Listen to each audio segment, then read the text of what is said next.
Shalom Bapak Ibu Saudara-saudari, pada kesempatan kali ini saya akan menyampaikan kebenaran firman Tuhan bagi kita semua Bapak Ibu. Kita akan bersama-sama belajar dari firman Tuhan yang saya beri judul penguasaan diri. Surat Titus ini ditulis oleh Paulus dan ditunjukkan kepada Titus yang merupakan teman sekerja Paulus. Surat ini dikategorikan sebagai surat pastoral karena berisi nasihat tentang bagaimana pengajaran yang benar dan kewajiban-kewajiban orang tua dan pemuda yang menjadi jemaatnya di Kreta. Bapak Ibu Saudara-saudari, apa itu pengendalian diri? Pengendalian diri merupakan tindakan yang dilakukan untuk membatasi diri terhadap suatu hal yang sudah berlebihan. Nah, Bapak Ibu Saudara-saudari yang dikasihi Tuhan, terlebih khusus untuk pemuda yang diminta untuk menguasai diri dalam segala hal. Pada masa sekarang ini pun kita melihat bagaimana para pemuda sangat sulit untuk menguasai dirinya. Pada masa ini seringkali anak-anak muda kehilangan arah untuk tujuan hidup mereka karena mereka tidak mampu. Pertanyaan bagi kita, Bapak Ibu Saudara, dalam hal apa saja kita menguasai diri? Kita harus menguasai diri dalam beberapa hal, yakni yang pertama, keinginan daging atau hawa nafsu.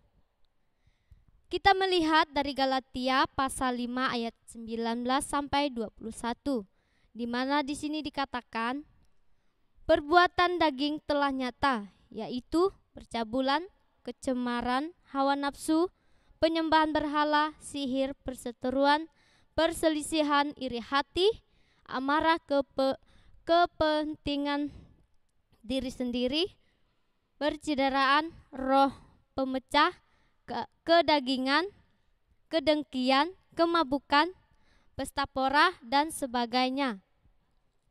Terhadap semuanya itu kuperintahkan kamu seperti yang telah kubuat dahulu, bahwa barang siapa melakukan hal-hal demikian, ia tidak akan mendapat bagian dalam kerajaan Allah.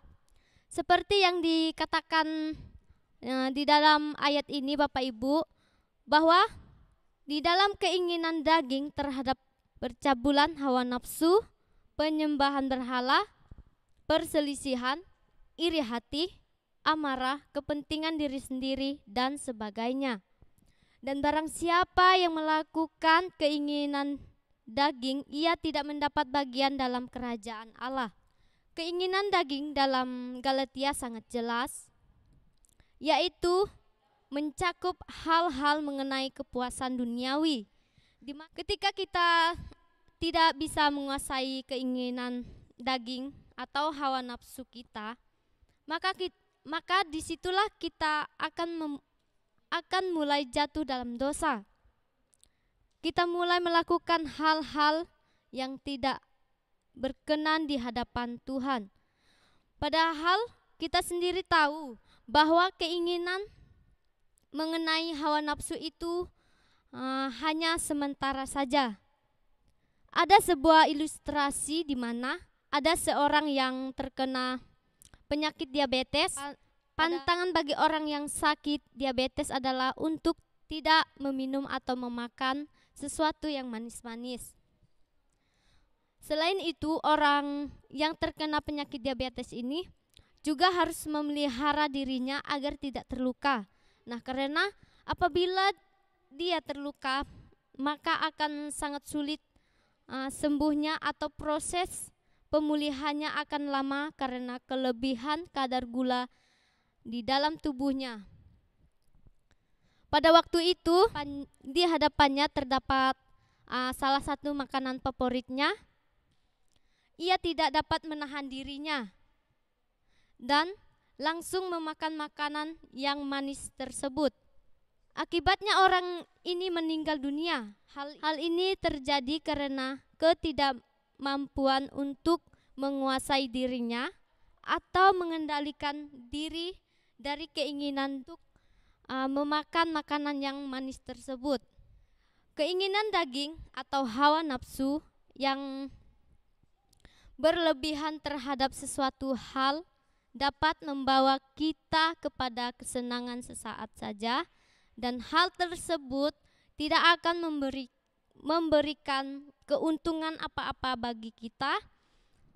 Marilah setiap kita mampu menahan diri dari keinginan daging, dari hawa nafsu kita, sehingga kita tidak menjadi orang yang menyesal di kemudian hari karena mengutamakan kesenangan yang sesaat. Baiklah setiap orang-orang muda di tempat ini maupun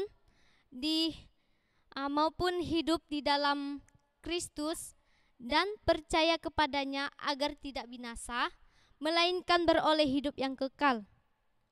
Yang terdapat di Alkitab Yohanes pasal 3 ayat yang ke-16, di mana dikatakan, karena begitu besar kasih Allah akan dunia ini, sehingga ia telah mengaruniakan anaknya yang tunggal, supaya setiap orang yang percaya kepadanya melainkan beroleh hidup yang kekal. Amin. Bapak Ibu saudara-saudari yang dikasihi dalam nama Tuhan Yesus Kristus. Yang kedua, harus menguasai diri dalam hal perkataan. Nah, kita juga bisa melihat di kitab Yohanes pasal 3 ayat 9 sampai 10. Bapak Ibu Saudara yang dikasihi Tuhan Yesus, di mana dikatakan, dengan lidah kita memuji Tuhan Bapa kita, dan dengan lidah kita mengutuk manusia yang diciptakan menurut rupa Allah. Dari mulut yang satu keluar berkat dan kutuk. Hal ini saudara-saudaraku tidak boleh demikian terjadi.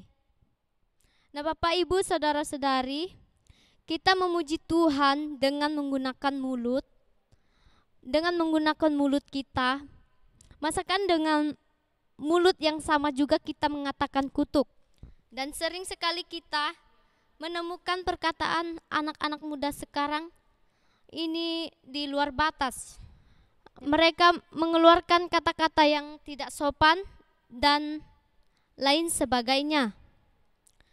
Dan ketika mereka mengucapkan kata-kata tersebut, seringkali mereka tidak memikirkan dahulu apa konsekuensi dari setiap perkataan yang mereka ucapkannya itu.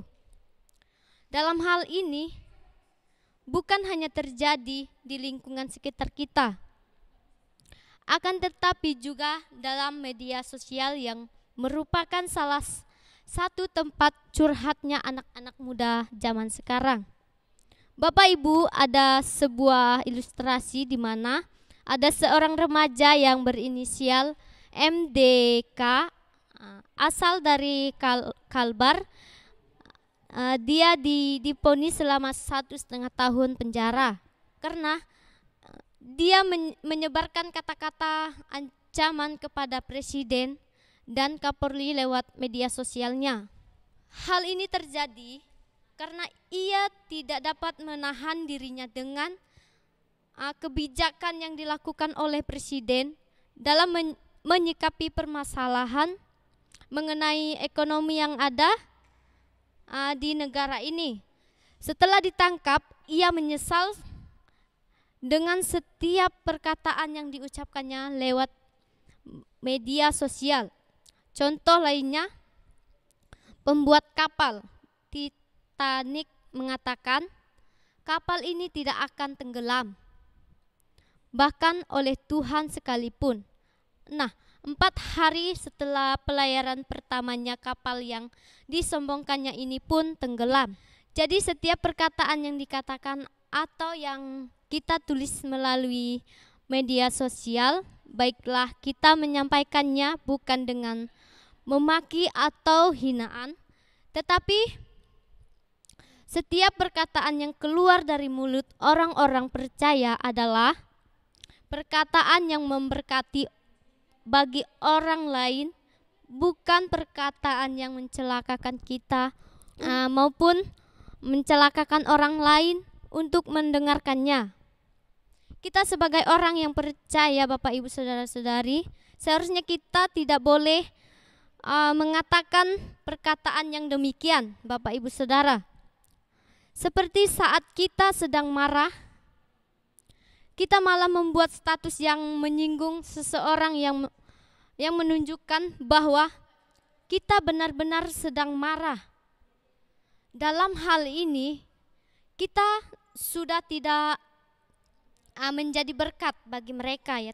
Mereka yang melihatnya. Tetapi Bapak Ibu Saudara, di sini di dalam media sosial kita harus membuat status yang bisa memberkati mereka, sehingga di mana saat mereka melihat dan mendengarnya terberkati, ya Bapak Ibu Saudara. Dan Bapak Ibu Saudara-saudari, yang menjadi kesimpulan bagi kita semua yang mendengarkan firman hari ini adalah, baiklah setiap kita di tempat ini mampu menguasai diri kita, terutama pada kedua hal yang telah sama-sama kita bahas. Yang pertama, keinginan daging atau hawa nafsu, dan kedua adalah perkataan. Khususnya bagi anak-anak muda pada zaman sekarang, ini saya berharap bahwa saudara-saudara pemuda atau pemudi Kristen bisa menguasai diri dan menjadi contoh bagi generasi muda sekarang dan muda lainnya. Nah, kita jangan malu karena kita berbeda dengan mereka. Karena kita menuruti apa yang dikehendaki Tuhan dalam kehidupan setiap orang percaya. Terakhir, saya ingin mengutip perkataan Paulus kepada Timotius dalam 1 Yohanes pasal 4 ayat yang ke-12. Jangan seorang pun mengatakan engkau rendah karena engkau muda. Jadilah teladan bagi orang-orang percaya, dan dalam perkataanmu, dalam tingkah lakumu, dalam kasihmu, dalam kesetiaanmu, dan dalam kesucianmu. Mendengar dari perkataan Paulus ini, Bapak Ibu Saudara-saudari yang dikasihi Tuhan Yesus Kristus, marilah kita selalu mengucapkan perkataan yang memberkati bagi setiap orang yang mendengarkannya, di mana di setiap tingkah laku kita, baik dalam kasih kita, dalam kesetiaan kita, dan dalam kesucian kita, sehingga setiap perkataan yang keluar dari mulut kita, kita bisa memberkati orang-orang yang mendengarnya. Kiranya firman Tuhan pada hari ini boleh memberkati kita semua, dan setiap kita boleh melakukannya dalam kehidupan kita sehari-hari.